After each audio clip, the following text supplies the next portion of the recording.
मत कहिए। क्लासेस लगाने के पीछे कोई मंशा ये नहीं है। क्लासेज अगर लगती भी हैं तो आपकी क्वेरी को रिजॉल्व करने के लिए लगेंगी, और उसके पीछे मंशा हमारी सिर्फ और सिर्फ ये है कि आपकी क्वेरी दूर हो, जिससे आप चीजों को समझ पाए, जो भी जिज्ञासा आपके मन में है वो शांत हो जाए। कोई ऐसी रेगुलर क्लास नहीं चल पाई क्योंकि हम लोगों के पास समय बहुत कम है। लेकिन फाइनल ईयर के बच्चों का हमारे सामने चुनौती है, और उसका हम चुनौती का सामना करने को तैयार हैं। फाइनल ईयर के सारे स्टूडेंट्स, आप इसके लिए तैयार रहें कि उनको टेस्ट देना है, और हम लोग समय से उनका रिजल्ट देना चाहते हैं, जिससे जिनको नौकरियां मिल चुकी हैं वो नौकरी करें, और जिनको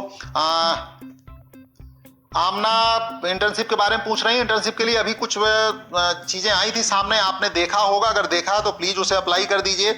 अभी एक भारत सरकार का प्रोजेक्ट दिखा था इंटर्नशिप का, उसमें कुछ लोगों ने हमसे ये भी कहा था कि साहब ये तो पैसे मांग रहे हैं। तो पैसे अगर मांग रहे हैं, भारत सरकार का सर्टिफिकेट मिलना, उसमें पैसे मांग रहे हैं, तो पैसे दे भी रहे हैं। 5,000 रुपए महीने का उनका उसमें इंटर्नशिप के दौरान स्टाइपेंड भी था। अगर 10,000 मांग रहे हो 3 महीने का इंटर्नशिप है तो आपको 15,000 मिल भी जाना था।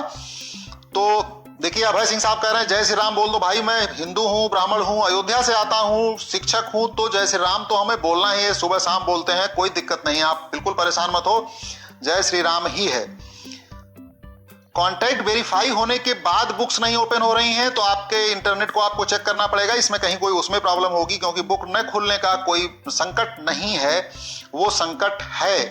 और बिल्कुल एकदम मुकुल पवार साहब कह रहे हैं मेरे भैया को हेलो बोल दो। भैया हेलो, मुकुल पवार साहब के भैया हेलो। एग्जाम बता दीजिए, प्रांशु जी जानना चाहते हैं एग्जाम कैसे बता दूं। लॉकडाउन तो खुलने दो, लॉकडाउन खुलेगा हम तुरंत बताएंगे, और तत्काल बताएंगे, बिना किसी विलंब के बताएंगे। थर्ड ईयर के एग्जाम कब होंगे, अंकित शर्मा साहब जानना चाहते हैं। थर्ड ईयर के एग्जाम उसी समय होंगे। Second year, third year, first year के एग्जाम निश्चित तौर पर फाइनल ईयर के बाद होंगे। फाइनल ईयर का एग्जाम सबसे पहले होगा, इसमें कहीं कोई दो राय नहीं। सुरेश जैन साहब एग्जाम के लिए तैयार रहिए, एग्जाम हम सबको देना है, और हम सब आपके साथ हैं, कहीं कोई दिक्कत नहीं आएगी। हम सब आपके साथ हैं, और मस्ती से हम लोग मिलकर इम्तहान देंगे, और इस पर विजय पाएंगे। कोरोना पर भी और एग्जाम पर भी हमारे लिए बहुत जरूरी है। एक अंतिम बात करके मैं अपनी बात खत्म करूंगा। अंतिम बात यह है कि कुछ साथी, मैं ये जानता हूं कि वो संख्या बहुत कम है, फार्मेसी का एग्जाम, अंकुश पाल साहब फार्मेसी के एग्जाम के बारे में बात करें तो उनके बारे में भी, फार्मेसी के लिए भी वही नियम लागू होगा जो बीटेक एमबीए के लिए लागू होगा। फार्मेसी का एग्जाम भी उसी के साथ होगा, एक साथ होगा। फाइनल ईयर का एग्जाम पहले होगा। अब जो मैं एक बहुत जरूरी बात करने की कोशिश कर रहा हूं वो ये कर रहा हूं कि कुछ साथी हमारे इस तरह के र्यूमर पर भरोसा कर लेते हैं कि बिना टेस्ट के, बिना एग्जाम के पास हो जाएंगे। प्लीज, मेरे एक हाथ में मोबाइल है और मैं मोबाइल पर ही हूं, चूंकि मैं काम कर रहा था तो मोबाइल से ही हमने किया है, तो एक ही हाथ मेरा खाली है। लेकिन मेरा सलाम आप लोग स्वीकार करिए कि ना अफवाहों पर प्लीज ध्यान मत दीजिए, क्योंकि आपकी डिग्री पूरी दुनिया में मानी जाती है, पूरी दुनिया में उसकी मंजूरी है। और अगर हम बिना एग्जाम के कोई भी कोशिश करते हैं इस तरह से पास करने की, होने की, तो ये बात फेयर नहीं होगी, आपके डिग्री पर सवाल उठ जाएगा। और हम नहीं चाहते कि हमारे देश का नौजवान उसकी डिग्री पर कोई सवाल उठे, कोई उंगली उठाए। वो उंगली उठाए उससे पहले हम उसकी उंगली को तिरछा कर देना पसंद करेंगे, क्योंकि हमें पता है कि हमारे स्टूडेंट्स लड़ने वाले हैं, संघर्ष करने वाले हैं, उनमें जज्बा है। उन तमाम दिक्कतों के बीच में भी वो लड़ लेते हैं और अपनी जीत हासिल करते हैं, सुनिश्चित कर लेते हैं कि उनको जीत मिले।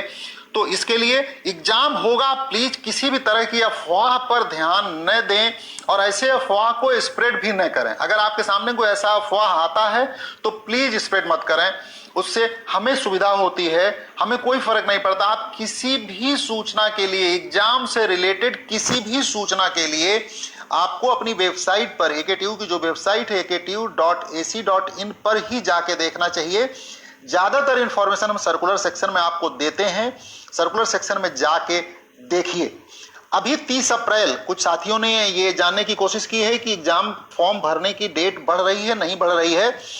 मैं उम्मीद करता हूं कि एग्जाम फॉर्म भरने की डेट बढ़ेगी। प्रदीप विश्वकर्मा साहब, चैलेंज का रिजल्ट हार्डली 2 से 3 दिन में आ जाएगा आपको। बिल्कुल उदयराज तिवारी साहब, सिलेबस कंप्लीट नहीं, हम जानते हैं जो सिलेबस है उसी के साथ हम लोग मूव करेंगे। जो है, जिस साधन में है, जिस सुविधाओं में हम हैं, जहां हैं, उसी में हमें अपनी विजय हासिल करनी है। नहीं है, ये लोग सब लोग कहते हैं हमारे पास जो है हमें उसमें ही विजय हासिल करनी है। आप उनके बारे में सोचिए कि इस देश में 30 करोड़ लोग ऐसे हैं जो डेली वेजेज हैं, जिनके घर में रोटी नहीं है। 30 करोड़ लोग आपको रोटी मिल रही है, यह बहुत बड़ी उपलब्धि है। आप इंजीनियरिंग मैनेजमेंट फार्मेसी के स्टूडेंट हैं, यह आपके लिए गौरव का विषय होना चाहिए। मैं ये बेग बात नहीं कर रहा हूं, मैं उन लोगों को देख पा रहा हूं जिनको रोटी नहीं मिल पा रही है, खाना नहीं मिल पा रहा है। हम लोगों ने जो कलाम अन्न क्षेत्र शुरू किया है विश्वविद्यालय ने, आपके वहां जो डिमांड आती है, हम सरकार जहां हमसे कहती है वहां हम खाना पहुंचा रहे हैं। जहां भी सरकार का इशारा होता है, लखनऊ के डिस्ट्रिक्ट मजिस्ट्रेट साहब का इशारा जहां होता है वहां पैकेट्स जाते हैं, और जब पैकेट हमारे लोग लेके जाते हैं, वो देख के जो बताते हैं ना, वो आंखों में पानी आ जाता है, आंसू आ जाते हैं उनकी स्थिति देख के, उनकी दशा देख के। तो अपने को लकी मानिए कि आप उस परिवार में पैदा हुए हैं कि आपके माता पिता इस स्थिति में हैं कि आपको 2 रोटी खिला रहे हैं, आप घर में 1 महीने से हैं, बंद हैं, फिर भी आप पढ़ाई कर पा रहे हैं। आपके हाथ में एक छोटा सा ही सही फोन है, आपके पास नहीं एप्पल का फोन है, एक स्मार्टफोन 2000 रुपए 4000 रुपए का है, लेकिन है।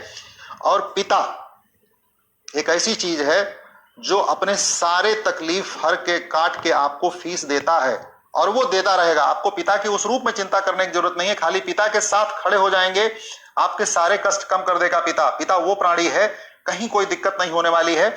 तो मैं समझता हूं कि ये हमारी बात खत्म हो गई है, और मैं अफवाहों पर ध्यान न देने की बात करूंगा। एग्जाम होगा, ये बिल्कुल सुनिश्चित है। फाइनल ईयर का एग्जाम सबसे पहले होगा, यह भी सुनिश्चित है। लॉकडाउन खुलने के बाद आपको प्रिपरेशन के लिए टाइम मिलेगा, यह भी सुनिश्चित है। इसमें भी कहीं कोई सवाल नहीं है। चैलेंज का रिजल्ट अगले 2 से 3 दिन में आ जाएगा, यह भी सुनिश्चित है। जिन साथियों को फॉर्म चैलेंज की वजह से, मान लिया चैलेंज का रिजल्ट 1 मई को आता है, आप फर्ज कर लिए कि 1 मई को चैलेंज का रिजल्ट आता है, तो आपको फॉर्म भरने का समय मिलेगा। एग्जाम फॉर्म की डेट आगे बढ़ाई जाएगी, परीक्षा नियंत्रक साहब उसको आगे बढ़ा देंगे, अपने आप बढ़ा देंगे, उसमें कहीं कोई दिक्कत नहीं। हमारे किसी भी स्टूडेंट को दिक्कत नहीं होने जा रही है। इसीलिए इस दौरान चूंकि आपका मोमेंट कम है, तो वीसी साहब ने यह कहा कि भाई किसी भी बच्चे को बैक के लिए, अगर बैक पेपर आपने भरा है, कैरी ओवर आप भर रहे हैं, आप फीस नहीं जमा कर पाए हैं, कोई बात नहीं है, फीस आप बाद में देते रहिएगा। फीस इवेंट सेमेस्टर में फीस लगती नहीं है, बैक की फीस देनी पड़ेगी, लेकिन अभी उस पर कोई रोक नहीं है। आप आराम से फॉर्म भरिए, भूल जाइए, एग्जाम दीजिए, जब जीवन सहज होगा तो उसका फीस आप जमा कर दीजिएगा, उसके लिए कोई टेंशन नहीं है। हम पूरे विश्वविद्यालय के लोग, हमारे माननीय कुलपति जी, प्रति कुलपति जी, रजिस्ट्रार साहब, डिप्टी रजिस्ट्रार साहबान, डीन्स, सब आपके साथ हैं। भरोसा सिर्फ ये दिलाना चाहते हैं कि आप हमारा साथ दीजिए, हम आपके साथ हैं, आपको रत्ती भर दिक्कत नहीं होने जा रही है। और अंतिम बात कह के बात खत्म कि प्रोफाइल यूआईएससी पर जाएं, उसे अगर आपने अपडेट किया तो सेव करना न भूलें। एसएमएस में अगर आपने डीएनडी लगा के रखा है तो उसे या तो हटा दीजिए, या सुनिश्चित करिए कि एकेटीयू के मैसेजेज आप देखिए। जो यूआईएससी का टेलीग्राम ग्रुप है उससे आप अपना रिश्ता बनाइए, उससे जुड़ जाइए। ईमेल चेक करने की रेगुलर बेसिस पर आदत डालिए। हर महीने में एक बार अपना ईमेल बॉक्स, चैट बॉक्स खाली कर लीजिए, जिससे नई मेल आ पाए। जब भी मेल चेक करें तो स्पैम में जाके जरूर देखें, जिससे आपको यूआईएससी की नोटिफिकेशंस मिलती रहें। इसके अलावा फाइनल ईयर के प्लेसमेंट की कोई न्यूज है? सारे इस समय जो भी प्लेसमेंट चल रहा है जनाब, वो सब का सब फाइनल ईयर के लिए तो चल रहा है। सारे प्लेसमेंट की जितनी भी चीजें इस समय आ रही हैं, सब के सब उसी के लिए। हॉस्टल फीस के बारे में कोई साहब पूछ रहे हैं, उनका नाम ऊपर चला गया है, मैं देख नहीं पा रहा हूं। तो हॉस्टल की फीस के बारे में, चूंकि वो कॉलेज का विषय है, कॉलेज के विषय के बारे में मैं अपनी तरफ से कोई बात कहूं दिनेश पाठक की हैसियत में या विश्वविद्यालय की हैसियत में तो उचित नहीं है। आपका ईमेल स्पैम में क्यों आता है, इस पर अपना कोई जोर नहीं है। स्पैम में बिल्कुल आ सकता है, किसी का मेल आ सकता है। आप उसको चेक करने में आपको अगर उचित लगता है तो चेक करिए, नहीं उचित लगता है तो कोई बहुत दिक्कत नहीं है। मैं तो, ये मेरा काम है कि मैं आपको जगा दूं, और मुझे लगता है कि जगा देना चाहिए, मैंने जगा दिया। आपकी मर्जी, अगर आप स्पैम नहीं चेक करना चाहते हैं बिल्कुल मत चेक करिए। सूचनाएं आपको, नौकरी हमें अब इस समय नहीं चाहिए, मेरा काम चल गया। हमें आप प्रोत्साहित करेंगे तो हम आपको प्रोत्साहित करेंगे, अन्यथा फिर दिक्कत होगी तो आपको दिक्कत होगी, हमें बहुत दिक्कत नहीं होने वाली है। ये मैं विनम्रता पूर्वक आपसे कहूंगा।